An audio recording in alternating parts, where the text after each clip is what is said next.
This video is, you can see the title up in the left-hand corner. It's the force per length on a wire by another wire. So the gist, actually, yeah, I should say the gist, so I'll redraw this in just a second.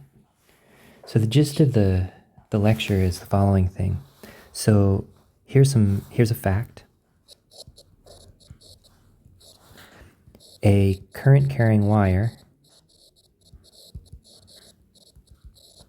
is a source for magnetic field, right? I showed you this in some previous lectures, and there is a basic law that basically says this fact that you can use to calculate the magnetic field with. It's called the Biot-Savart law. But the point is if you have a current-carrying wire, then what comes with that current-carrying wire is the magnetic field. But also,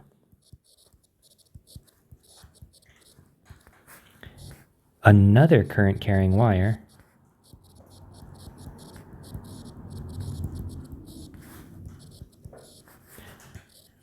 will feel that magnetic field, right? And so, right, because like essentially you have this expression. So there is a force on a wire by a magnetic field. And the way you calculate this is you have to know the current that's going along that wire. You imagine a length of that wire. It's a directed length in the direction of the current, and it's the vector cross product with B. And so what we're about to do is we're going to say that the reason we have a magnetic field is due to a current, and I'll say it's called I1, and a different current, so another current, I2, right? So they're two different wires, will feel this B field that's due to the current I1.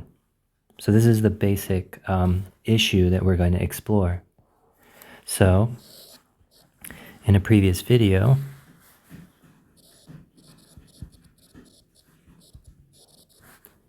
what we got was the magnetic field due to a long straight wire. And the expression we got it looked like this. We got an expression actually for the magnitude of the magnetic field. It's equal to mu naught times the current divided by 2 pi times the distance where we want to know the strength of the field. And it's the distance from the wire carrying current I. So the way this is set up is you imagine a wire, and it's long and straight, and I'm imagining it having a current headed towards the right. So if you imagine the center of the wire and you go a distance r away in a perpendicular sense, right? So you could go r away upwards or r away downwards or r out of the screen, but you don't go, for example, this is not a correct way to think about this. You don't go diagonal from the center line of the wire, right? So you don't do this, you do this one. So it's the radial distance is, in this case, it's more of a cylindrical polar coordinate. Okay. Oops. I'll just draw that piece of wire back, or that edge it's like about here. Okay. So I have this expression right over here. That's the strength of the magnetic field. It's a function of the distance away. So it's important, though, that since I have a cross product, right, in order to actually be able to talk fully about this force, I need to understand the magnetic field not as just a magnitude, which is what this expression shows me, but I also need the direction. And there are various ways, including the BO sub R way, but they all depend on using a right-hand rule. So the simplest right-hand rule is actually to put your thumb, so you put your right hand thumb in direction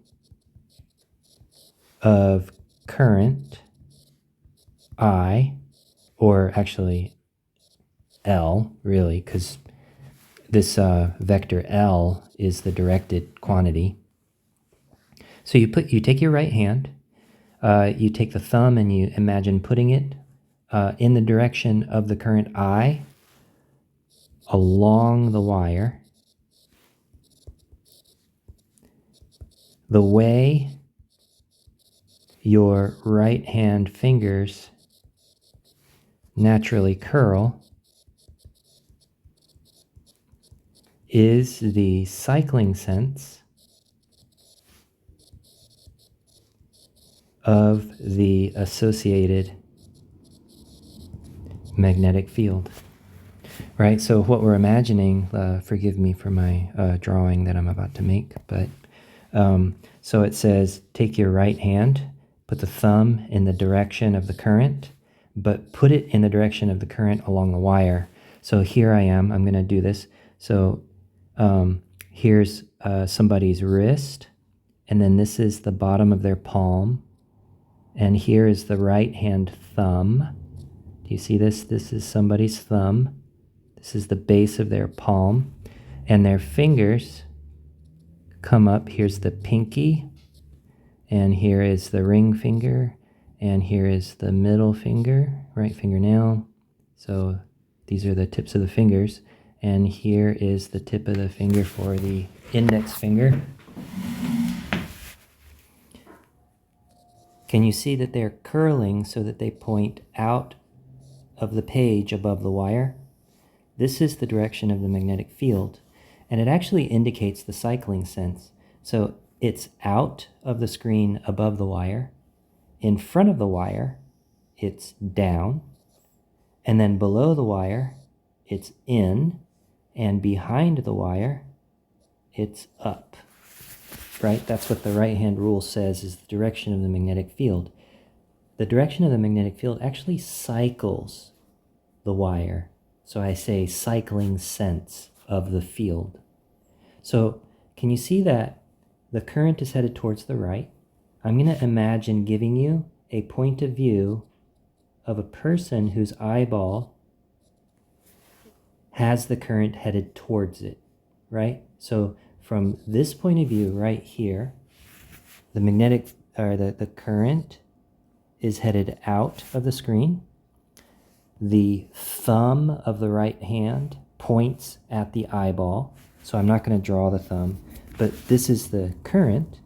And you can imagine, like, you could actually put your right hand rule or your right hand up against the image that I'm drawing, and you can see that the magnetic field is going to cycle this way. That's the cycling sense of the magnetic field. The strength of the magnetic field, it dies off with distance. That is, the further away from the central axis of the current, the further away you go, the weaker is the magnetic field. And the way you convey that with field lines is as you go further out in radial distance, the field line density diminishes, right? So up close, you might draw the field lines kind of close to each other. But as you get further and further away, you're going to make the field lines further and further apart. So it's weaker out here, and it's stronger in there, right? Okay. So now we understand the magnetic field of a straight current-carrying wire, both in terms of magnitude, this expression, as well as direction, which is what this right-hand rule is being used to do for us, right? You could also do this with the Biot-Savart law. So I just showed you a second right-hand rule. It's just another way to do the same thing. All right, so I'm going to erase this expression for how the magnetic field strength is, And I'm going to draw another current. So here's another current. So if this is a different current, let's actually give it a different current symbol. So this is I2. It could be 2 amps. And over here instead is a current I1. It could be 1 amp, whatever. And in between these two current, so notice that as drawn, both currents are headed out of the screen.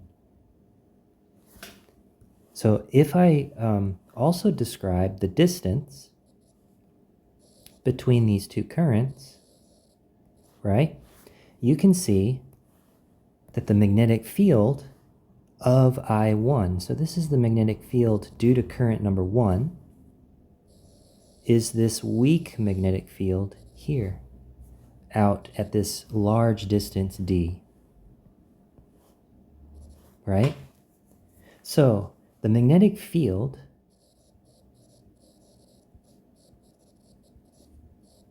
at I2's location is due to I1. And the strength of the field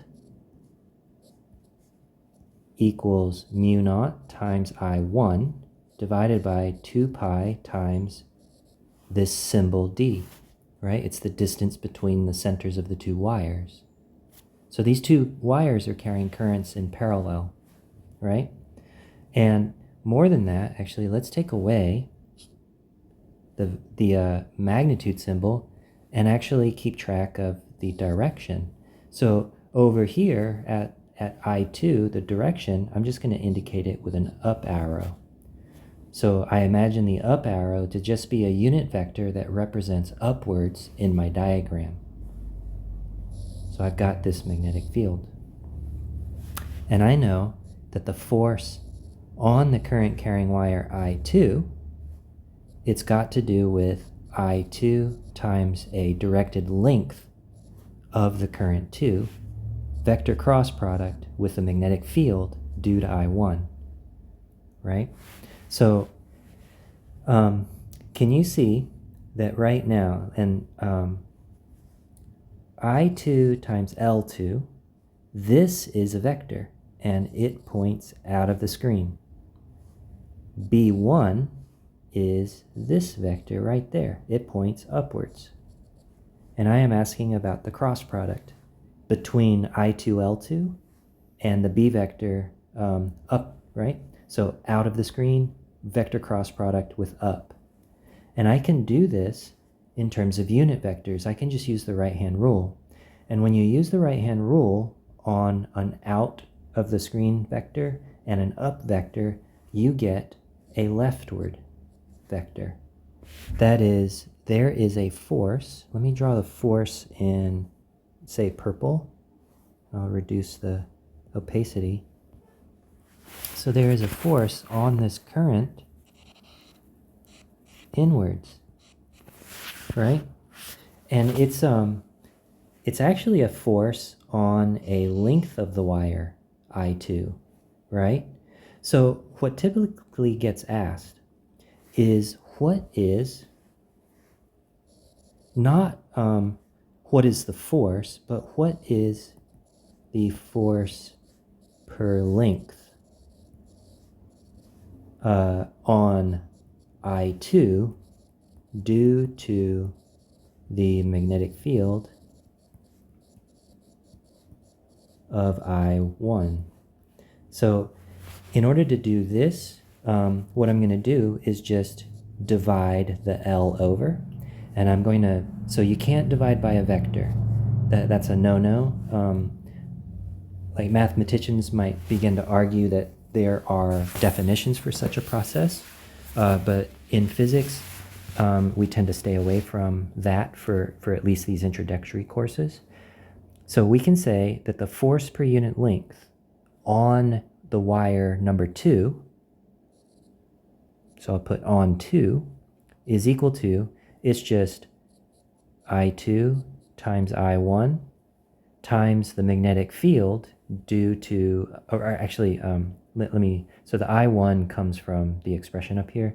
So there's a, maybe I'll do mu naught I2 times I1 divided by 2 pi times the distance between the two wires. So this is the force per length, right? Notice that it's attractive. It's attractive because, check it out, that's the action force on I2 due to the magnetic field of I1. If you turn this all around, right, it's attractive. But wouldn't it be interesting? So here again is I1, here is I2. And now let's worry about the magnetic field of I2. So I2 has a magnetic field, right? Can you see that its magnetic field out here at I1 is downwards? So if we talk about what is the force on I1 per unit length, we're going to have to take, or actually, let me back up and not do per unit length. We have to do I1 times a length vector of current number 1, right? Vector cross product with a magnetic field that belongs or is sourced by current number 2, right? Can you see that the indices are all backwards? I1 L1 cross B2 versus I2 L2 cross B1. So I'm talking about forces on different wires due to different magnetic fields. So if you go through the motions again, right, you're going to find that the magnetic field due to current number 2 is just mu naught, not I1, but I2, divided by 2 pi, same distance though, right? So I2 is d away from I1 means I1 is d away from I2. So it's the same distance d. And that's a mu naught, permeability of the vacuum. Okay, so that's the strength. So if you go through the motions, this actually is a vector. So we can actually calculate the magnitude per unit length, and you actually get precisely the same expression. Mu naught I1 times I2 divided by 2 pi times the distance. It just switches the order of I2 and I1 for the force. This one is on I1 per unit length of I1, actually. Yeah. So you get actually the same expression. And this is just Newton's third law. Oops.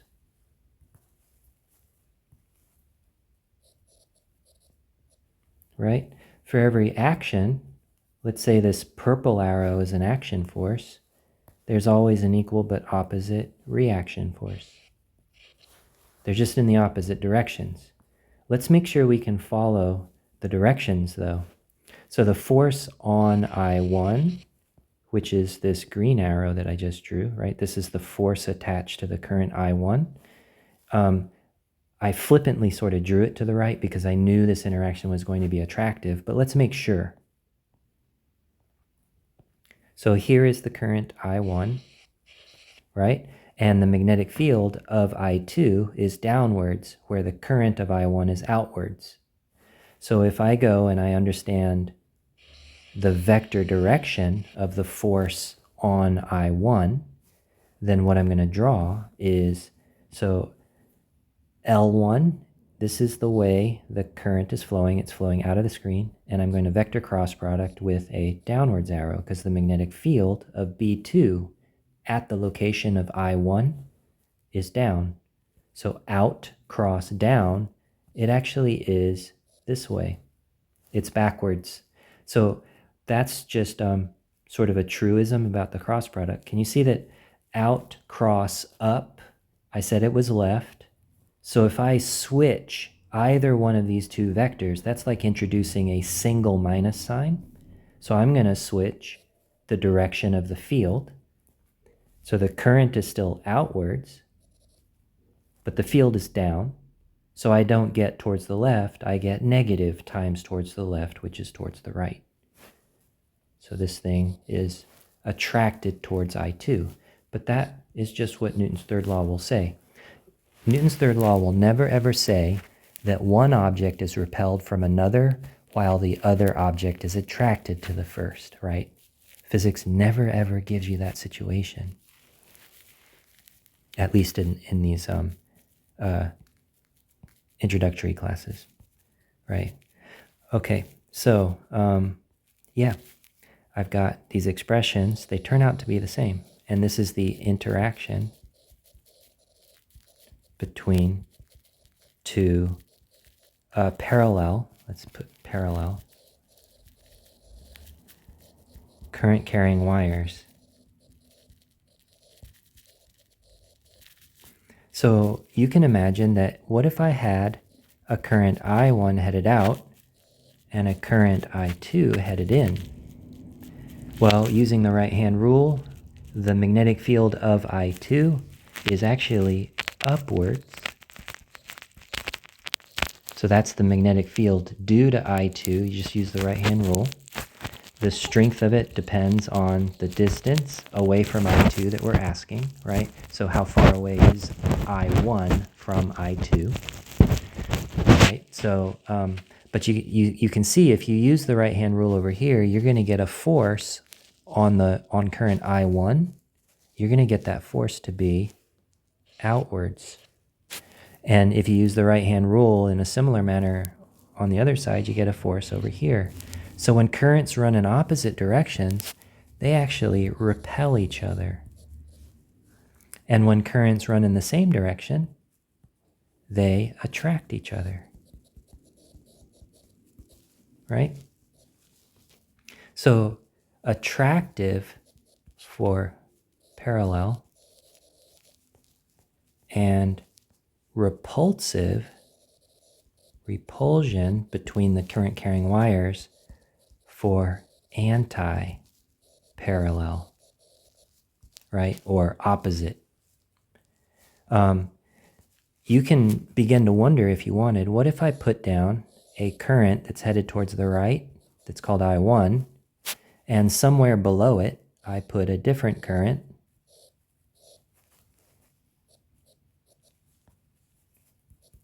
I2, and you might wonder, what is the interaction between these two currents? Right? Yeah, that's a cool question, and I invite you to explore it a little bit. Just you can do things like, for example, the following. Well, actually, I'll let you explore it. Call this one I1 and the other one I2. So these are neither parallel nor anti-parallel. They're perpendicular instead, and they have a different kind of interaction, and it is more interesting.